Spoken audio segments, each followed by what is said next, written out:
नमस्कार, मैं डॉक्टर श्रद्धा वशिष्ठ आपका सबकी शिक्षा में बेहद स्वागत करती हूँ। आज की यह वीडियो बहुत ज़्यादा महत्वपूर्ण है क्योंकि ICMR यानी कि Indian council of medical research ने यह सुझाव दिया है कि बच्चों के स्कूल सबसे पहले खोले जाएं। जी हाँ, बच्चों की जो कक्षाएं हैं उन्हें पहले खोला जाए, बच्चों को पहले स्कूल भेजा जाए और प्राइमरी क्लासेस के पहले स्कूल खुले और उसके बाद सेकेंडरी क्लासेस का नंबर आए। और आप सभी को बताना चाहूँगी ICMR का सुझाव बहुत ही महत्वपूर्ण माना जाता है क्योंकि ये ऐसा अनुसंधान है जो पूरे देश के लिए कार्य करता है। तो क्या कहा है ICMR ने, मैं आपको बताने जा रही हूँ। जैसा कि हम सभी जानते हैं, बहुत से ऐसे राज्य हैं जिन्होंने बड़े बच्चों के लिए स्कूल खोल दिए हैं। कई राज्यों में इसकी तैयारी चल रही है। कई राज्य ऐसे हैं जो यह फैसला नहीं ले पा रहे हैं कि स्कूल खोलना चाहिए या नहीं खोलना चाहिए। वजह हम सभी जानते हैं, तीसरी लहर की आशंका। इसी बीच ICMR ने दिया है स्कूल खोलने को लेकर एक बड़ा सुझाव। ICMR ने कहा है कि सबसे पहले प्राइमरी और फिर सेकेंडरी स्कूल खोले जाए। तीसरी लहर की आशंका के बीच ICMR ने अपनी सिफारिश का बताया है वैज्ञानिक आधार। देश के बहुत से राज्यों में बड़े बच्चों के लिए स्कूल खोले जा चुके हैं और कई राज्यों में इसकी तैयारी चल रही है और कई राज्य अभी फैसला नहीं ले पा रहे हैं। कोरोना महामारी के बीच लाखों लोगों के जहन में एक सवाल बार बार आता है कि बच्चों के स्कूल कब खुलेंगे, बच्चे स्कूल जा पाएंगे और तीसरी लहर की आशंकाओं के बीच आने वाले समय में स्कूल खोलना सुरक्षित रहेगा या नहीं। इस तरह के सवाल सबके मन में उठना स्वाभाविक है। कुछ राज्यों में 9वीं कक्षाओं से ऊपर के बच्चों के लिए स्कूल खुल गए हैं तो कुछ राज्यों में इसकी तैयारी चल रही है, लेकिन अभी किसी भी राज्य में प्राइमरी लेवल के स्कूल नहीं खुले हैं। इस बीच Indian council of medical research, जिसे हम ICMR कहते हैं, ने मंगलवार को स्कूलों को खोलने को लेकर एक बेहद अहम सुझाव दे दिया। क्या है सुझाव? स्कूल को खोलने से लेकर किस राज्य का क्या हाल है, कैसी तैयारियां चल रही हैं, चलिए आइए समझते हैं एक आर्टिकल के माध्यम से जो navbharattimes.indiatimes.com में प्रकाशित हुआ है। सबसे पहले बात ICMR के सुझाव के बारे में करते हैं जो स्कूलों को लेकर उन्होंने दिया है। कोरोना महामारी के बीच में अब तक सरकारें बड़े बच्चों के स्कूल खोलने को महत्वता दे रही हैं, तहरीर दे रही हैं, लेकिन छोटे बच्चों यानी कि नर्सरी से 5वीं या फिर 8वीं तक के स्कूलों को खोलने से बच रही है।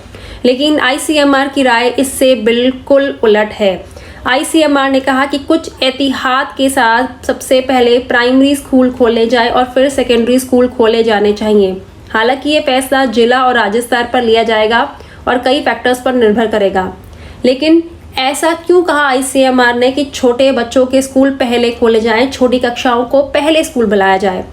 ICMR चीफ ने बताया कि क्यों स्कूल के छोटे बच्चों के स्कूल पहले खोले जाने चाहिए। उनके इस सुझाव के पीछे एक वैज्ञानिक आधार क्या है? डॉक्टर भार्गव ने कहा कि छोटे बच्चे वायरस को आसानी से हैंडल कर लेते हैं।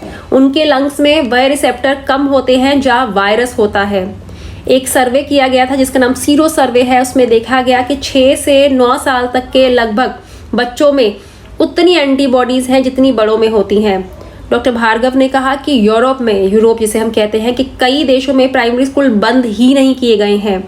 कोरोना की किसी भी लहर में बहुत से ऐसे यूरोप के देश हैं जिनमें स्कूल्स नहीं बंद करे गए हैं, लिहाजा पहले प्राइमरी स्कूल खोले जा सकते हैं। हालांकि साथ में उन्होंने यह भी कहा कि टीचर्स और पूरे सपोर्टिंग स्टाफ को वैक्सीनेटेड हो तभी स्कूल खोले जाएं।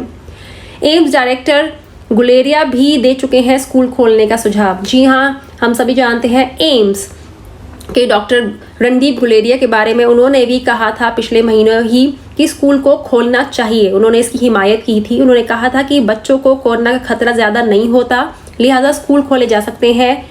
एक दिन पहले भी उन्होंने कहा था कि 5% से कम संक्रमण दर वाले जिलों में स्कूल खोलने की योजना बनाई जा सकती है।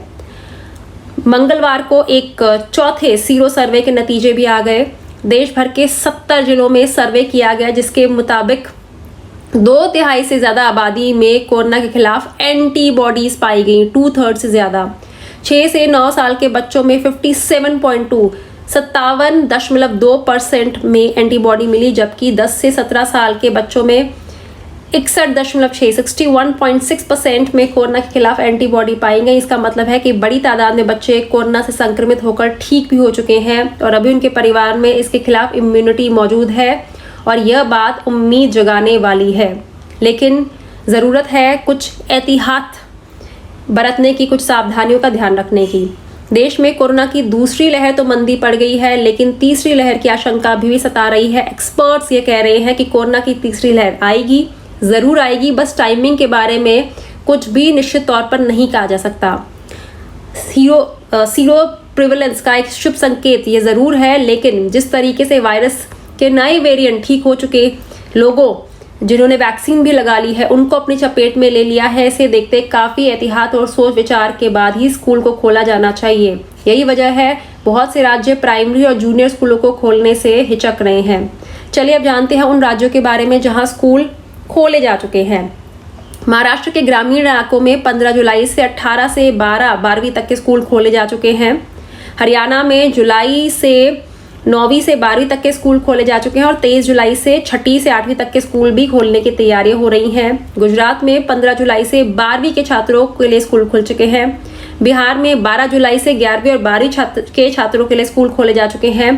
हिमाचल में 19 जुलाई से 9वीं से 12वीं तक के बच्चों के लिए स्कूल खोले जा चुके हैं। और बहुत से ऐसे राज्य भी हैं जहां स्कूल खोलने का फैसला लिया गया है या फिर स्कूल खोलने की तैयारी की जा रही है, जैसे कि एमपी में 26 जुलाई से 11वीं और 12वीं के बच्चों के लिए स्कूल खुल जाएंगे। आंध्र प्रदेश में 16 अगस्त से पहली कक्षा से लेकर 12वीं के लिए स्कूल खुल जाएंगे। तेलंगाना में 16 अगस्त से चरणबद्ध तरीके से स्कूल खुलने जा रहे हैं। सबसे पहले 8वीं से ऊपर बच्चों के लिए स्कूल खुलेंगे। ओडिशा में 26 जुलाई से 10वीं से लेकर 12वीं तक के स्टूडेंट्स के लिए स्कूल खोले जाएंगे। बहुत से राज्य ऐसे हैं जो कहीं ना कहीं असमंजस की स्थिति में है, वे फैसला नहीं ले पा रहे हैं कि क्या करना चाहिए। इन राज्यों में है यूपी, दिल्ली, उत्तराखंड, झारखंड, असम, पश्चिम बंगाल, छत्तीसगढ़। यूपी में 1 जुलाई से सिर्फ टीचर्स और स्टाफ के लिए स्कूल खोले गए हैं। बच्चों की ऑनलाइन कक्षाएं घरों से ही हो रही हैं। तो आईसीएमआर का बहुत ही महत्वपूर्ण एक सुझाव कि सबसे पहले छोटे बच्चों के स्कूल खोले जाने चाहिए, प्राइमरी क्लासेस के स्कूल खोले जाने चाहिए और उसके बाद सेकेंडरी क्लासेस के बच्चों का नंबर आना चाहिए। अब देखना यह है कि आईसीएमआर के सुझाव से राज्यों के स्कूल खोलने की प्रक्रिया पर क्या प्रभाव पड़ता है। अब मुझे डॉक्टर श्रद्धा वशिष्ठ को इजाज़त दीजिए। नमस्कार।